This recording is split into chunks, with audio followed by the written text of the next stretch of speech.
विगत एक सप्ताह से परीक्षा परिणाम का बेसब्री से इंतजार कर रहे उत्तर प्रदेश लोक सेवा आयोग जीआईसी प्रवक्ता के परीक्षा परिणाम आज से आना प्रारंभ हो गए हैं और जल्द ही बाकी विषयों के भी परीक्षा परिणाम आपको देखने को मिलेंगे। नमस्कार, आप देख रहे हैं प्रयागराज एजुकेशन। ये पीडीएफ आपको टेलीग्राम पर मिल जाएगा, लिंक डिस्क्रिप्शन बॉक्स में है।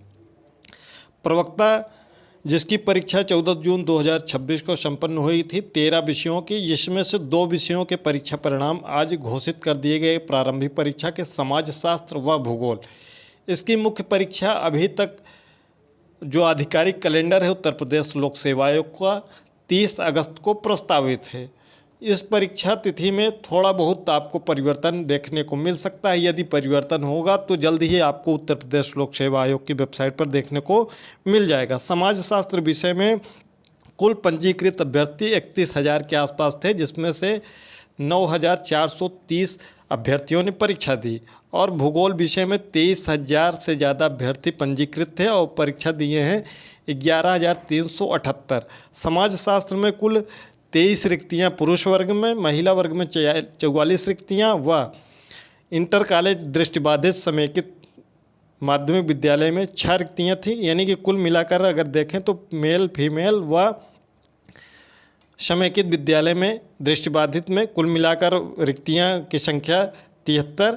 तो रिक्तियों के सापेक्ष 15 गुना अभ्यर्थियों को बुलाया जाना है, तो कुल 1,095 अभ्यर्थियों को बुलाया जाना था समाजशास्त्र में, जिसमें से कुल अभ्यर्थियों को जो बुलाया गया है वह 806 अभ्यर्थियों को बुलाया गया है। यानी कि इसका मतलब है कि कुछ श्रेणियों में अभ्यर्थी नहीं मिल पाए होंगे, जैसा कि एलटी ग्रेड में हुआ है। लेकिन इसके उल्टे भूगोल विषय में देखें तो भूगोल विषय में जो रिक्तियों की संख्या है वह पुरुष वर्ग में 38 और महिला में 26 रिक्तियां थी। कुल 64 ही रिक्तियां थी और इसके सापेक्ष 15 गुना अभ्यर्थियों को अगर बुलाया जाता तो 960 अभ्यर्थियों को बुलाया जाना था, और जबकि अभ्यर्थियों को बुलाया गया है कुल 1927। यानी कि लगभग 30 गुने से ज़्यादा अभ्यर्थियों को इसमें बुलाया गया है।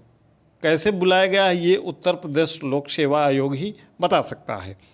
इसके लिए उत्तर प्रदेश लोक सेवा आयोग ने बताया कि यह परिणाम पूर्णतया औपबंधिक है। उक्त परीक्षा परिणाम के क्रम में आयोजित होने वाली मुख्य परीक्षा का कार्यक्रम एवं मुख्य परीक्षा हेतु सफल अभ्यर्थियों को ऑनलाइन आवेदन करने आदि के संबंध में पृथक से प्रेस विज्ञप्ति जारी की जाएगी। जल्द ही आपके लिए प्रेस विज्ञप्ति जारी की जाएगी और आपका प्राप्तांक व कट ऑफ आदि के बारे में जब अंतिम चयन सूची घोषित होगी तब आपको बताया जाएगा। तो जितने भी अभ्यर्थी सफल हुए हैं सभी को बहुत बहुत शुभकामनाएं, बधाई।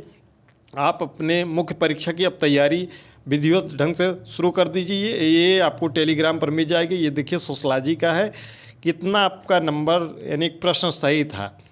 काट पीट कर 1/3 करने के बाद हमें कमेंट बॉक्स में बताइएगा, जिससे ये पता चल सके कि कितनी कट ऑफ किसके रेंज में आसपास में गई है। प्रश्न की संख्या बताएंगे तो ज़्यादा बेहतर समझ में आएगा 1/3 करने के बाद। ये समाजशास्त्र के अभ्यर्थियों की सूची है जो कि 806 है। उसके बाद ये भूगोल की सूची है जो कि लंबी सूची है, लगभग 30 गुना अभ्यर्थियों को बुलाया गया है, यानी 30 गुना से भी ज़्यादा।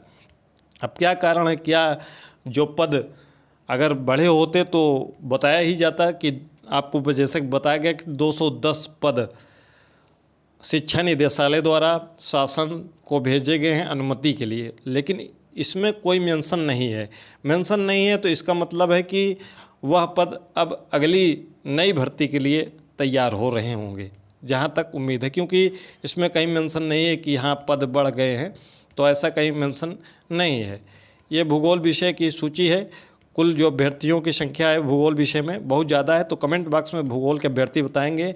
हमको लग रहा है इसमें 55-60 के आसपास में भी अभ्यर्थियों का चयन हो गया है भूगोल विषय में। तो हार्दिक शुभकामनाएं आप सभी को। मुख्य परीक्षा की तैयारी में जुट जाइए। जल्द ही आयोग आपको मुख्य परीक्षा की तिथि 1 सप्ताह के अंदर क्लियर हो जाएगी कि 30 अगस्त को होगा या नहीं। 30 अगस्त को होना अभी संभव नहीं लग रहा है, लेकिन कोई भी कार्य असंभव नहीं है। अगर आयोग शासन की मंशा होगी तो निश्चित रूप से 30 अगस्त को ये परीक्षा हो जाएगी। फिलहाल अन्य विषयों के परीक्षा परिणाम घोषित करने के बाद उत्तर प्रदेश लोक सेवा आयोग मुख्य परीक्षा की नई तिथि घोषित कर सकता है। फिलहाल तब तक के लिए आप 30 अगस्त को मानकर तैयारी करिए। अन्य विषयों का भी परीक्षा परिणाम आपको जल्द ही देखने को मिलेगा। तो कमेंट बॉक्स में भूगोल समाजशास्त्र के अभ्यर्थी अपना मार्क्स या जितने प्रश्न सही हैं बताइएगा।